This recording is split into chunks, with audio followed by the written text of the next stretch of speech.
how are we providing these opportunities? Um, and how are we opening these doors for the children so that, when they grow up, they're not saying this is not for us? Mm, You know, yeah. So really kind of decisions you make as a leadership team. mm, Actually, you know what? I'm going to make sure they visit an office like KPMG mm, because I want them to see that this is a space that they can be in. I'm mhm, also going to have a careers fair and I'm mm, going to make sure there is a diverse range of people coming because actually I want you to see that you can be the next CEO. mm.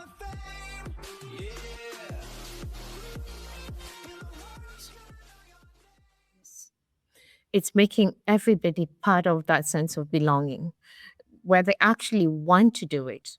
Yeah. What if they come back to you and say, "Yeah, we do want to do it, but we're overworked. We don't have the energy to now start thinking about all these extra things." Is that a problem?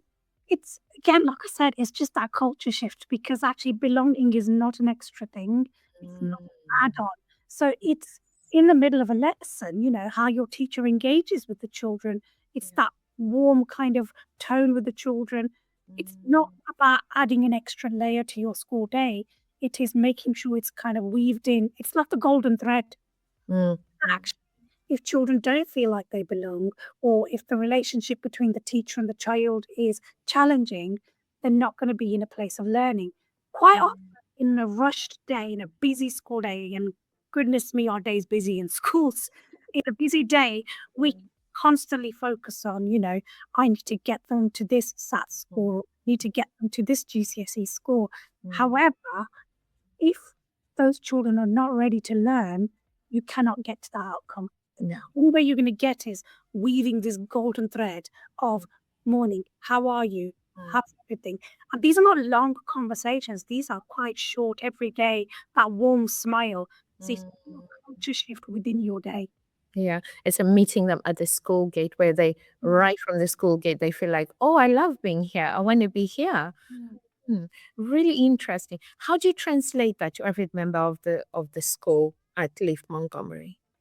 So we talk about it quite a lot. So this year, one of our school priorities has been to engaging the school community. Mhm. So that's is sitting on our school improvement plan. Yeah. When it sits on your school improvement plan, it gives you kind of the leadership scope to really focus on it. Mhm, And what we've done is we've kind of started with these conversations. So, mhm, how does a child feel when they walk in the morning? So mhm, let's think about how do they feel when they're approaching the gate? That's the leaders, mhm, because that's where leaders are at. How are the leaders modeling this? mhm, Now they've got to the classroom. And when they enter, what's the first thing? What's their entry like? Is it the class teacher with a warm smile saying good morning? yeah. So doing a lot of small things like that to weave that golden thread of you are seen, you are heard, we care. Mm. The one thing with this though, with belonging, it's much more difficult to track. It's easier to track grades, isn't it? You can see a number. How do you track belonging? You can kind of like gauge with tracking belonging, the tangible kind of outcomes you might get is, every school does surveys with children. So Mhm. your pupil voice can be very revealing.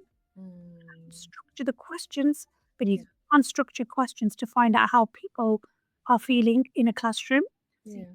ask questions like, do you feel your teacher cares for you? But you do it all anonymously, so you gather kind of whole school data. Yeah. And then through your parental surveys to gathering that how does your child feel at school? So all those, that's your tangible data. And that Mm. can be very revealing about what your next steps should be. Mm. So it's almost like you have to build a survey system into your school, like you said, into your school improvement plan. Absolutely. Yeah. Build it in and build in when you want to do those surveys as Mm, well. mm, And mm, then after you've done the surveys, don't just let them lie. Get somebody to analyze them and mm, get mm, the mm, surface of what the issue is. So sometimes 3 or 4 questions can tell you about a pattern that is building. Don't mm, just take questions surface level. Think mm, about what's the pattern here. mm, mm, mm. You have to be brave, though. They might say things you don't want to hear. But you know what? Hearing the things you don't want to hear will Mm. move your school mountains. Oh, I love that. I love that. Anybody listening, you've got to write that down, right? That's a really good point. Hearing the school, hearing the things you don't necessarily want to hear are the ones that will lift your school by mountains. Love that.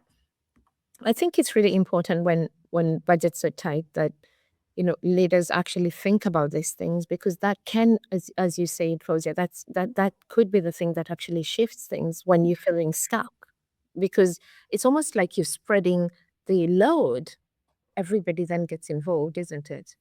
Yeah, it's everybody is making sure that every child feels like they belong, because actually schools are communities and you want children to really feel part of that. And for Mm, them to be feeling part of it, they need to be seen. Are they coming into school and is somebody going, "Oh, nice to see you today?" And we've done some particular work actually with a group of children, and we've linked it to attendance and the children who are persistently absent. So your children who are hitting below that 90%. We've given each child a mentor, and that mentor is specifically there.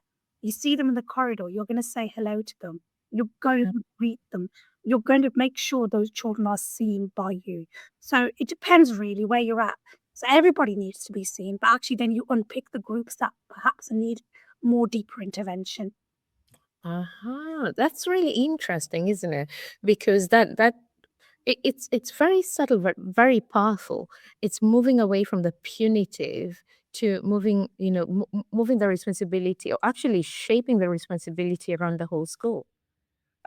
Does that meant to get to speak to the parents as well, or how does it translate to the decision makers that bring the Men children to Yeah, school? the mentor specifically works with the child on the ground. And Mm, again, when I'm saying this is not a big thing. We're not saying, this mentor is meeting with a child at half an hour or anything like that. What we are saying is, mm, you know who the child is, mm. you're focusing on wherever you see them, when Yeah. you see them, how are you making them feel engaged? Make yourself visible. Yeah. That's it. Like, don't build any extra stuff into it. You Right. really, that's when you play, you know. That's actually interesting. I think that would actually help the mentor as well. One of the things when I used to teach, I used to find myself working over my lunchtime and break time. That almost makes you want to have to come out of your room and actually go and engage. So you then, I think it actually helps the staff as well. You end up engaging more, with what's going on in the schools. Almost like belonging becomes about everybody. Yeah, belonging becomes about everybody. And in our school, we've used our sports coaches to do it, because actually what we have realized is the Mhm. kids love sports. Yes. You have Yeah. to give There's them less time to- pressure there. and Yes. and the Yeah. sport coaches are not the people that are with the children every day, but Mm. them saying hello or them saying, "Oh, nice, give me a high five in the corridor," whatever it is something Mm. that's special for children. I love that. That's really important. That's really good. So I was actually going to ask if there was one thing that you would pick that would you would say, to everybody to introduce as a way to help the children have a sense of belonging. But I think you've beat me to the punch with that one. That's a really important one. It's something that you don't have to do so much. You don't need new budget. It's the people that are already on the ground. How could you bring them into the culture? It actually spreads the responsibility from just being the head responsibility for building culture. It becomes a whole school responsibility.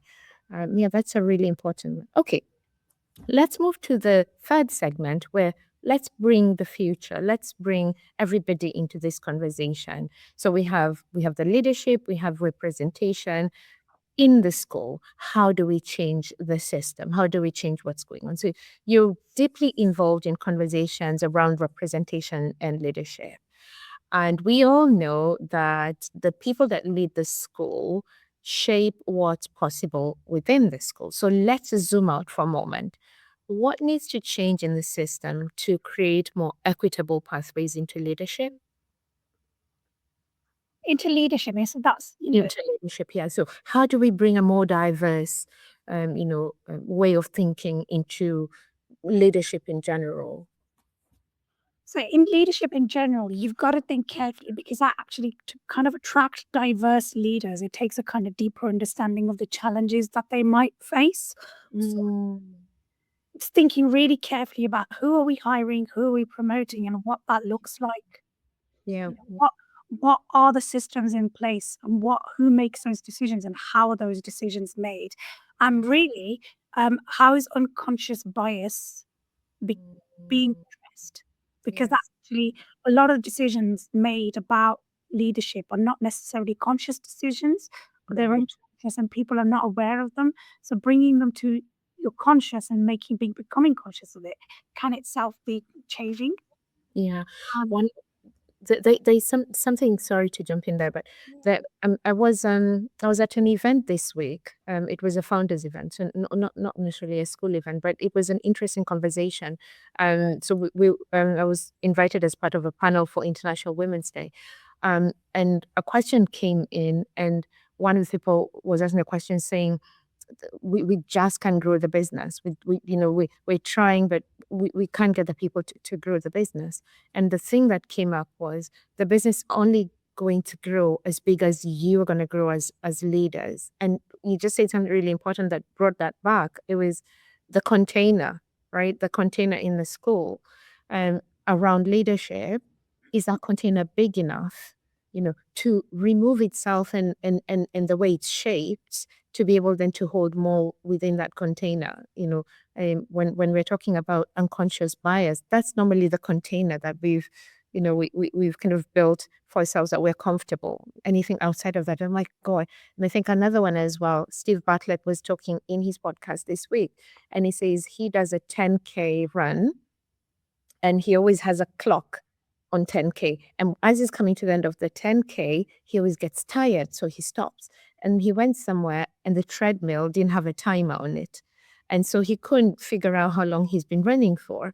And so he just kept running and running. And he's like, oh my God, why am I not getting tired? And eventually he stopped and he looked at the clock. It was 23K. He'd run 23K when normally he'd run 10. And again, I'm wondering whether that's that container that you're talking about when it comes to unconscious bias. How does it show up in leadership in schools, and how does somebody know my container needs to get bigger? So it shows up in leadership actually because Yeah. we as leaders and leaders beyond kind of like me as well is Yeah. we have to be willing to be visible in our own identity. Mm, And I think there is still that uncomfortable space in that container. Like yeah. sometimes being visible or talking about your identity can feel very uncomfortable. So But, true. but I think the sooner we start having those uncomfortable conversations and almost lifting the lid from the container, Mm, we're going to see a real change because actually we serve children, we serve a community, and they need to see that the person in front of that room can actually look like them. mm, mm. So important. So important. How are they going to aspire when everybody in front of them looks different? You can't aspire to something you can't see. Yes. If it's invisible, then it's invisible in your mindset. Mm.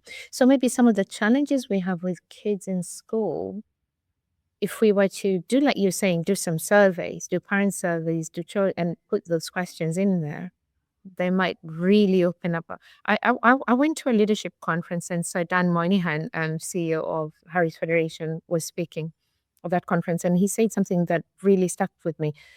So they try to get their children to go to Oxford, because they have all these kids, and they have a lot of children from marginalized communities, underperforming, and he wanted them to aspire.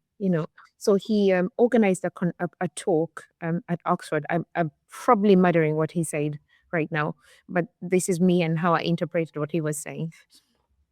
And he said they went to Oxford, and these kids were just there like this. And he's like, "What's wrong with these kids? Right? I've brought them to Oxford." And so he kind of like he was standing somewhere, and one of the kids passed a note to another kid, and he just they think he didn't say you're in trouble. He just stepped in and said, "Do you mind if I just read what that note says?" And the note said, "There's nobody here like us. What the heck are we doing here?" Mm. you know, it's such a powerful statement. So maybe, exactly like you said, how do we encourage that representation? So what can we do as leaders? Do we have a number that we say we've got to hit this number? So let me give you a real example of Montgomery and, from my own personal experience. So when I Yeah. was growing up, something like theatre, to Okay. me now, 40-odd-year-old with my ideas, this seems something so simple and easy. Mm. When I was younger, theatre was I thought theatre was not something for somebody like me. Mm. I think I probably spent about 15 years of my childhood not even knowing what's on at the theatre. What is this all about? Mm. So Mm. when you think about it like that, and here at Montgomery, it's one of the things we thought about is how are we providing these opportunities? Um, and how are we opening these doors for the children so that, when they grow up, they're not saying this is not for us? Mm. You know, Yeah. really kind of decisions you make as a leadership team. Mm. Actually, you know what? I'm going to make sure they visit an office like KPMG Mm. because I want them to see that this is a space that they can be in. I'm not Mhm. going to have a careers fair and I'm going to make sure there is a diverse range of people coming because actually I want you to see that you can be the next CEO. Mm. Yeah, yeah, I love that. I love that. You bring the solution to to them. Bring the solution with the leadership and actually grow that container that way. Oh yeah. Oh, Fozia, I've got one final question for us to finish this third segment. If you could put one sentence on the staff room, the staff room wall of any school in the country for every school leader around belonging, around equity, around leadership, what would that sentence say? Lift the barriers, open the doors. That's our job. It's our privilege. Oh, oh, lift the barrier, open the door. Oh, wow. So everybody coming into the staff room. Oh, that's a powerful one to walk into the staff room every time you come in, right? Really big. Lift the barrier, open the door. Shifts the conversation away from Ofsted and the grade and simultaneous. You know what? We can talk about Ofsted and we can talk about, what we like, what we don't like. But actually, we all are in this space because we care deeply about children and we care deeply about, who they are going to become in society. So it doesn't matter how you're judged on it, but really you have to go back to the core of why you're in the room. And that's going to keep you coming back. Yeah, that is true. I think exhaustion and burnout sometimes comes, when the focus moves away from that. That is so powerful. Okay, right. So three takeaways and our one big change. Let's look at what we've learned. So before we move to a really exciting quick fire round, I'd just like to pull some quick takeaways from today. So one thing I've heard from you, Fozia, today is belonging isn't necessarily a program. It's not something that you're like, oh, we've read this thing and everybody's got a piece of paper. It's the everyday leadership decision that we introduce into a school improvement plan, right? So it's that key decision that we make that this is going to be part of our everyday. And then the other thing as well, a really important one is representation matters because what the children see will shape the belief in them of what is possible. So when we're thinking about who's in leadership, who's in front of these children, let's think about that. If we really want them to feel a sense of belonging, there's some things that are embedded in them that are obvious that they need to see, not just as being said to them. It's making everybody part of that sense of belonging where they actually want to do it. What if they come back to you and say, yeah, we do want to do it, but we're overworked. We don't have the energy to now start thinking about all these extra things. Is that a problem? It's again, like I said, it's just that culture shift because actually belonging is not an extra thing. It's not Mm. an add-on. So it's in the middle of a lesson, how your teacher engages with the children. It's Yeah. that warm kind of tone with the children. It's not Mm. about adding an extra layer to your school day. It is making sure it's kind of weaved in. It's not the golden thread. Mm. Mm. Actually, if children don't feel like they belong, or if the relationship between the teacher and the child is challenging, they're not going to be in a place of learning. Quite often, Mm. in a rushed day, in a busy school day, and goodness me, our day's busy in schools. In a busy day, we constantly focus on, I need to get them to this SAT Mm. score. need to get them to this GCSE score. Mm. However, if those children are not ready to learn, you cannot get to that outcome. No. The only way you're going to get is weaving this golden thread of morning, how are you? How's everything? And these are not long conversations. These are quite short, every day, that warm smile. See, how to shift within your day. Yeah, it's a meeting them at the school gate where they, Mm. right from the school gate, they feel like, oh, I love being here. I want to be here. Hmm. Really interesting. How do you translate that to every member of the school at Lift Montgomery? So we talk about it quite a lot. So this year, one of our school priorities has been to engaging the school community. Mhm. So that's is sitting on our school improvement plan. Yeah. When it sits on your school improvement plan, it gives you kind of the leadership scope to really focus on it. And what we've done is we've kind of started with these conversations. So, how does a child feel when they walk in the morning? So let's think about how do they feel when they're approaching the gate? That's the leaders, because that's where leaders are at. How are the leaders modeling this? Now they've got to the classroom. When they enter, what's the first thing? What's their entry like? Is it the class teacher with a warm smile saying good morning? Yeah. So doing a lot of small things like that to weave that golden thread of you are seen, you are heard, we care. The one thing with this though, with belonging, it's much more difficult to track. It's easier to track grades, isn't it? You can see a number. How do you track belonging? You can kind of like gauge with tracking belonging, the tangible kind of outcomes you might get is, every school does surveys with children. So your pupil voice can be very revealing. Structure the questions because you can structure questions to find out how people are feeling in a classroom. So you ask questions like, do you feel your teacher cares for you? But you do it all anonymously, so you gather kind of whole school data. And then through your parental surveys to gathering that how does the child feel at school. So all those, that's your tangible data. And that's be very revealing about what your next steps should be. So it's almost like you have to build a survey system into your school, like you said, into your school improvement plan. Absolutely. Yeah. Build it in and build in when you want to do those surveys as well. And then after you've done the surveys, don't just let them lie. Get somebody to analyze them and get to the surface of what the issue is. So sometimes 3 or 4 questions can tell you about a pattern that is building. Don't just take questions surface level. Think about what's the pattern here. You have to be brave though. They might say things you don't want to hear.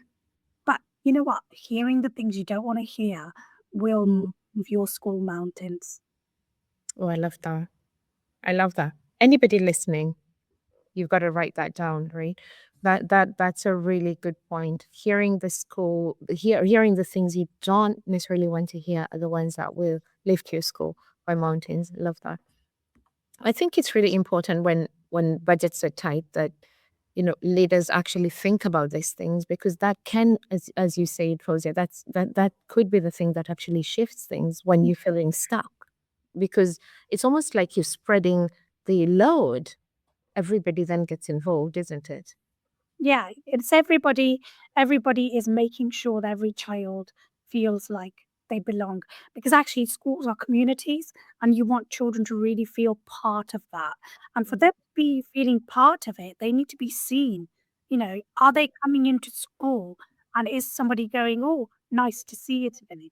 And we've done some particular work actually with a group of children and we've linked it to attendance and, the children who are persistently absent. So your children who are hitting below that 90%. We've given each child a mentor, and that mentor is specifically there. You see them in the corridor, you're going to say hello to them, you're going to greet them, you're going to make sure those children are seen by you. So it depends really where you're at.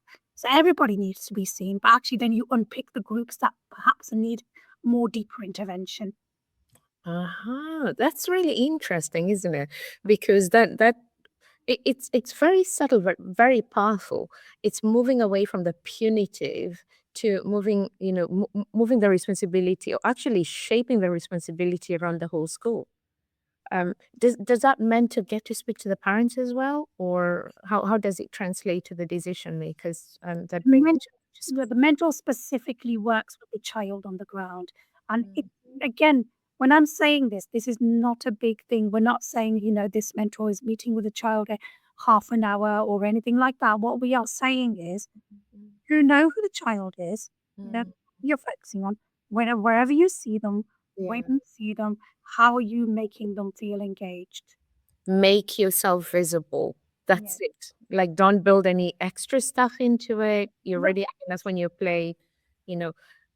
That's actually interesting. I think that would actually help the mentor as well. One of the things when I used to teach, I used to find myself working over my lunchtime and break time. That almost makes you want to have to come out of your room and actually go and engage. So you then, I think it actually helps the staff as well. You end up engaging more, with what's going on in the schools. Almost like belonging becomes about everybody. Yeah, belonging becomes about everybody. And in our school, we've used our sports coaches to do it because actually what we've realized is the Mm. kids love sports. Yes. You have Yeah. to think There's the less right people. pressure there. Yes. The Yeah. sport coaches are not the people that are with the children every day. But Mm. them saying hello or them saying, oh, nice, give me a high five in the corridor, whatever it is, it's something Mm. that's special for children. I love that. That's really important. That's really good. So I was actually going to ask if there was one thing that you would pick that would you would say, to everybody to introduce as a way to help the children have a sense of belonging. But I think you beat me to the punch with that one. That's a really important one. Something that you don't have to do so much. You don't need new budget. It's the people that are already on the ground. How could you bring them into the culture? It actually spreads the responsibility from just being the head responsibility for building culture. It becomes a whole school responsibility. Yeah, that's a really important one. Okay, let's move to the third segment where let's bring the future. Let's bring everybody into this conversation. So we have the leadership, we have representation, in the school. How do we change the system? How do we change what's going on? So you're deeply involved in conversations around representation and leadership. And we all know that the people that lead the school shape what's possible within the school. So let's zoom out for a moment.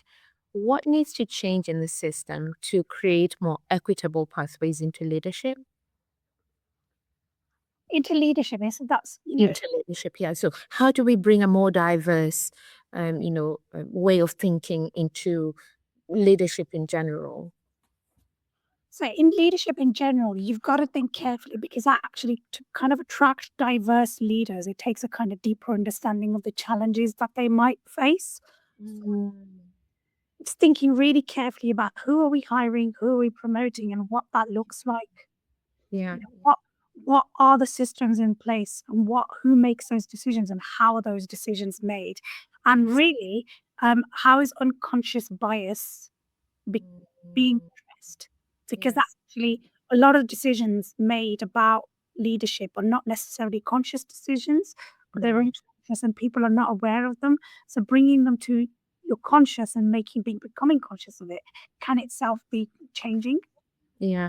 Um, One they something, sorry to jump in there, but that I was at an event this week. It was a founders event, so not necessarily a school event, but it was an interesting conversation. So I was invited as part of a panel for International Women's Day, and a question came in, and one of the people was asking a question saying, we just can't grow the business. We're trying, but we can't get the people to grow the business. And the thing that came up was the business only going to grow as big as you are going to grow as leaders. And you just said something really important that brought that back. It was the container, right? The container in the school, um, around leadership. Is our container big enough, to remove itself and the way it's shaped to be able then to hold more within that container. When we're talking about unconscious bias, that's normally the container that we've kind of built for ourselves that we're comfortable. Anything outside of that, oh my God. And I think another one as well, Steve Bartlett was talking in his podcast this week, and he says he does a 10K run and he always has a clock on 10K. And as he's coming to the end of the 10K, he always gets tired, so he stops. And he went somewhere and the treadmill didn't have a timer on it. And so he couldn't figure out how long he's been running for. And so he just kept running and running. And he's like, oh my God, why am I not getting tired? And eventually he stopped and he looked at the clock. It was 23K. He'd run 23K when normally he'd run 10. And again, I'm wondering whether that's that container that you're talking about when it comes to unconscious bias. How does it show up in leadership in schools? And how does somebody know my container needs to get bigger? So it shows up in leadership actually because Yeah. we as leaders and, leaders beyond kind of like me as well, is Yeah. we have to be willing to be visible in our own identity. Mm. And I think there is still that uncomfortable space in that container. Where Mm. sometimes being visible or talking about your identity can feel very uncomfortable. So But true. but I think the sooner we start having those uncomfortable conversations and almost lifting the lid from the container, Mm. we're going to see real change because actually we serve children, we serve a community, and they need to see that the person in front of that room can actually look like them. Mm. Mm. So important. So important. How are they going to aspire when everybody in front of them looks different? You can't aspire to something you can't see. Yes. If it's invisible, then it's invisible in your mindset. Mm. So maybe some of the challenges we have with kids in school, if we were to do like you're saying, do some surveys, do parent surveys, and put those questions in there, they might really open up. I went to a leadership conference and Sir Dan Moynihan, CEO of Harris Federation, was speaking of that conference, and he said something that really stuck with me. So they try to get their children to go to Oxford, because they have all these kids, and they have a lot of children from marginalized communities, underperforming, and he wanted them to aspire. So he organized a talk at Oxford. I'm probably muttering what he said right now, but this is me and how I interpreted what he was saying. And he said they went to Oxford, and these kids were just there like this. And he's like, "What's wrong with these kids? Right? I've brought them to Oxford." And so he kind of like he was standing somewhere, and one of the kids passed a note to another kid, and he just he didn't say you're in trouble. He just stepped in there and said, "Do you mind if I just read what that note says?" And the note said, "There's nobody here like us. What the heck are we doing here?" you know, it's such a powerful statement. So maybe, exactly like you've said, how do we encourage that representation? So what can we do as leaders? Do we have a number that we say we've got to hit this number?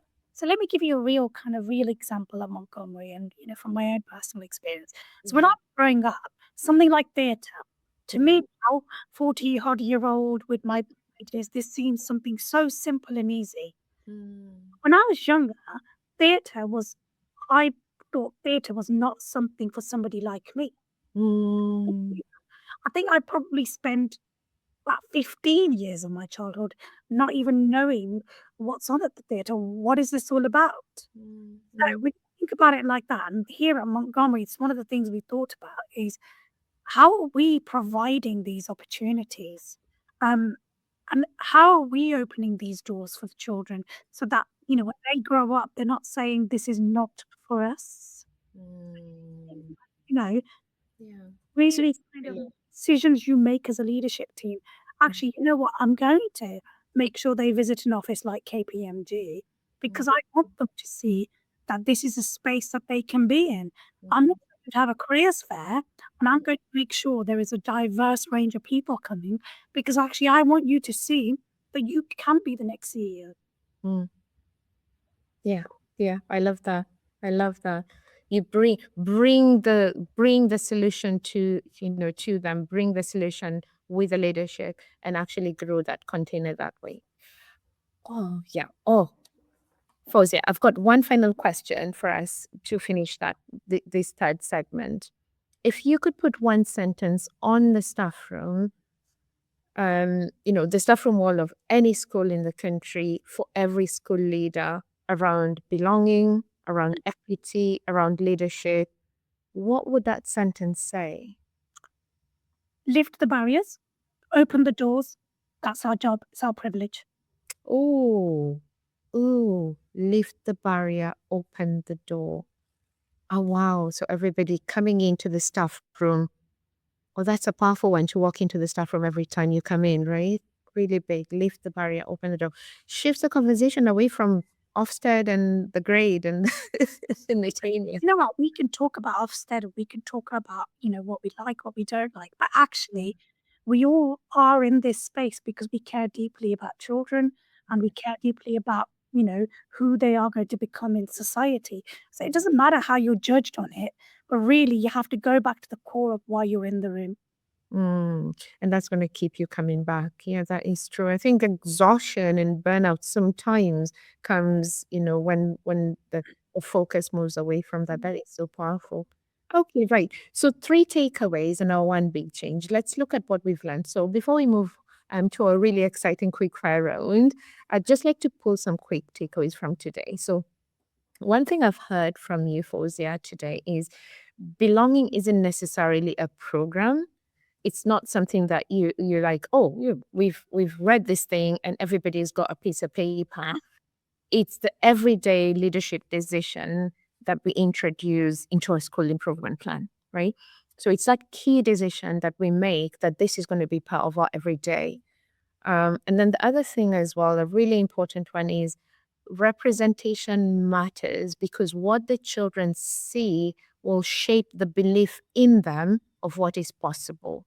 So when we're thinking about who's in leadership, who's in front of these children, let's think about that. If we really want them to feel a sense of belonging, there's some things that are embedded in them that are obvious that they need to see, not just as being said to them, but they need to see. And then the last one is you don't actually need a bigger budget to create a more inclusive school. You just need intentional choices brought in every day. Would that be fair to say? Absolutely. I think it is about the intention and the changes you bring. Brilliant. That So culture. at the kitchen, Fozia, there's something we always like to end with, and it's called your one big change moment. So it's just one thing where we say, as a school, if you were to forget about the word money, but you think there's something that really, if money wasn't a problem, this thing would bring a huge difference to our school this term or this month. So we want to leave our audience with one small shift from this episode where they can, make that one big change so that they strengthen belonging in their school today. From your opinion, what could you say to them? What could be a one big change? Maybe for you, even as Lift Montgomery, what is a one big change that you're working towards to strengthen belonging in your school? I would say if you wanted to make the one big change with the lens of belonging, track a Yeah. child. Track a child from the moment they walk into your school. What Yes. does their morning look like? Who interacts with them? Mm, How are they feeling by the end of that day? mm, Don't just track it and put yourself in their shoes. That mm. was you. By 3:30, what has your day been like? And then go back to your leadership room and go describe that day. Because actually, you won't need any extra people to smile at those children in the morning, teach Mm. them. It's not about the extra money. It is really about looking at what the day feels and looks like for a child in your school. Oh, I love that. Track a child. That's a powerful one. Now, for everybody who's watching, think about what your one big change could be. Could it be reviewing what's visible in your curriculum? Could it be creating space for people voice? Could it be introducing a mentoring member of staff into your leadership team or bringing in a mentoring program? If it's a high school, could you bring the older children in to be mentors, maybe for new students that join the school?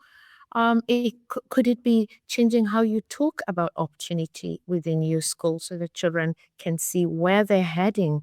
Because we all know if we don't have a vision, we don't know where we're going. It's so much harder to teach that child.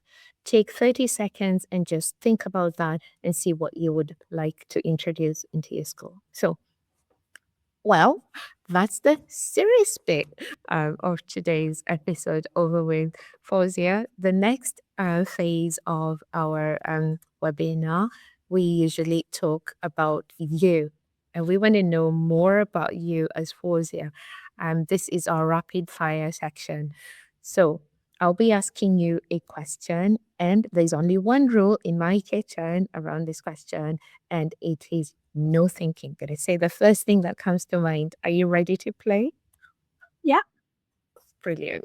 So we all know you haven't seen these questions, right? So you gotta jump in and just say the first thing. Okay. So very quickly, quick stir of the pot. First question: tea, coffee, and how do you take it? Tea or coffee? Chai. It has to be chai all the way. Masala chai. If you are of Pakistani origin, you will know what I mean. That is it. Friday evening. I'm there. We grew up with chai, so I can jump in there for that one. Chai will change your life. It will change your life. Yeah. But chai is not just tea from a kettle, right? There's That's something meant to be milk. Traditionally, in Yeah. Pakistan, it's made with buffalo milk. Oh, I did not know that. Yeah. So you use buffalo. Is that a lot of buffalo Now, on the Pakistan, they would, and that's it. You have spices in there, and for me, it's my Friday evening treat. chai? Do you make it in Kenya when we were growing up? You had to cook it in a pot. None of this like kettle business. No kettle. Saucepan. You need a saucepan. It's fun, right? And then you put your milk in there, you boil the milk, and you put your spices, a little bit Grains of every water, time. Slow and tea leaves. Yes, not tea bag. You're gonna save, and then you save cook. Yes, absolutely. Chai of life. I'm telling you, chai is life. chai. Exact. My mom. Oh my god, my mom used to stress us on. I'll tell you that another time. If you don't make that tea, she knew when the water was not boiling. Anyway, another story. Okay, a daily ritual that keeps you grounded. 5 o'clock in the morning, daily workout. What? Half an hour. 5 o'clock, half an hour workout. What? 5 o'clock? 5 a.m. 5 a.m. What? What time do you sleep? About 11 o'clock. Every day you wake up at 5. Apart from weekends, Monday to Friday, 5 a.m. When weekends? Weekends, 8 to 9 o'clock. Okay. Okay, so you catch up. Catch up, yeah. But 5 o'clock and weekdays, it really gets you going for the day. And you do a proper workout. Do you go to the gym? No, at home. I'm not a gym person. I have young children. It's really difficult making it fit in my day. And so 5 o'clock, half an hour, hit workout. Hits. Yeah. Ah, wow. So you like running and then you strength. Weight training, everything, half an hour. Honestly, it's great for the whole day. You're feeling in a really good mood for the whole day again. Yeah, because you kicked off your endorphins and everything as soon as you're woken up. Brilliant. I love it. Okay, one connection for you that changed, changed maybe not necessarily everything, but changed something important in your life. I've been working this year with somebody called Angie Brown. She's a brilliant coach. If you're of global majority, honestly, find her on LinkedIn. She is amazing. Angie Brown. Yeah. Okay. Anybody listening, Angie Brown, go and Google her. We're giving her free marketing. And a piece of tech that brings people closer. Well, my phone. I cannot live without my phone. I don't get to see my mum every day, but it's my phone that keeps me close to her. Oh, I love it. Yeah. Everything used right. A quote or mantra that you live by? Ooh. Okay. This is the one I've always liked. Education is the most powerful weapon which we use to change the world. Nelson Mandela. From Mandela. Love it. Something people would be surprised to know about you. Yeah, well, I think, do you know, I have two thoughts on this. One is my utter obsession with Bollywood films. If I'm at home, I'm not in school, you will find me glued watching a Bollywood film, especially the ones from the 90s. I love them. What's your best Bollywood movie? Oh, but my Bollywood movies are not great. My own children have really good Bollywood movies, actually. They love them. And I'll give you two because actually there was another one as well. The other one is like my obsession with cooking, and at the moment, like weekly chapati making. Round Your house. I'm sorry, but I'm coming to your house. When we grew up, chapatis were prized possession. Only on Sunday. You're doing them twice a week. twice a week chapati. How do you do chapatis? They're a lot of work. It's worth it. It's quite nice after a day at work to just Yeah. do something that's quite nice to roll out a chapati. It's Yes, nice. roll out your chapati. Second workout of the day. Second workout of the day, and that's my 6 p.m. workout. Love it. Okay, so if this season had a theme song, what would yours be? I'll tell you what mine is at the moment. It Yeah. is Sapphire by Mhm. Ed Sheeran, and this goes to my Bollywood obsession because he's done an remix with somebody called Arijit Singh, and it's beautiful. What I like is that it's all about being precious, and like I've just talked about, everybody's precious. That's Mm. the song from your planet. Oh, wow. Sapphire. I don't know if I know it. I probably do. I normally don't know the kind of like um I used to when I was younger, but yeah, I'll definitely go and listen to that. Sapphire by Ed Sheeran. Love it. Oh, Fozia, thank you so much for bringing your story. Thank you so much for bringing your honesty. Thank you so much for bringing your leadership into my kitchen today. I really enjoyed, learning from you as a leader. Really enjoyed learning from you as a person. Now I know how to get 2 workouts in a day. Yeah, it's been. I don't know where the time has gone. It's been like almost an hour. It's just flown by, and there's so many great takeaways that we've taken from you because you've been so open about it. We will share the replay to today's episode on Tuesday. So this episode always comes out on Tuesday, very early in the morning, not as early as Fozia. We're just almost 8:45 on Tuesday, and it will also be out on LinkedIn as well as other social media. And we'll also be talking to Fozia and seeing if we can bring her back, that we've got to learn how she makes that chai. I think there's something special in there to be able to wake up in the morning at 5. So, Fozia, if anybody wants to get in touch with you, where can they find out? I'm very active on LinkedIn. Find me on LinkedIn. I'm also a speaker listed on the BayMed network. So on LinkedIn, Fozia Nisar, follow me. Yeah. Did you say BayMed Network? Yeah, BayMed. What is the BayMed Network? So it's for global majority people, leaders, but it's really good because it's got people of various, walks of life. Click on Google BayMed speakers and you'll see lots of amazing people on there. Okay, BAM Ed speakers. Yeah, we will definitely do that. And for everybody that is listening, please do go and say hi to Fozia. As you can see, very open. I know there's a lot of head teachers. I was at a head teacher webinar earlier in the week, and there was a lot of head teachers wondering how can they bring more of their stuff into their culture. So there's so many powerful tips that you've shared. So please do follow Fozia. Go and say hi. We all learn from each other. Last week's guest was like, we're a community, we have a responsibility to reach out and help each other and learn from each other. And also, don't forget your one big change. Let's start using some of the things that we learn, so that we can all benefit from them. Because sometimes the smallest shift in how a school shows up and how we change the outcomes for a child is how we help them to see themselves. Next Thursday, same time, we have a really exciting guest coming for another Staffroom story. Until then, stay connected, stay human. Remember, it's not about doing more, it's about connecting better. Thank you. The record state they'll never school be broke. Do it for your people, do it for your pride. You're never gonna know if you never even try. Do it for your country, do it for your name. Cause there's gonna be a day we're standing in the Hall of Fame.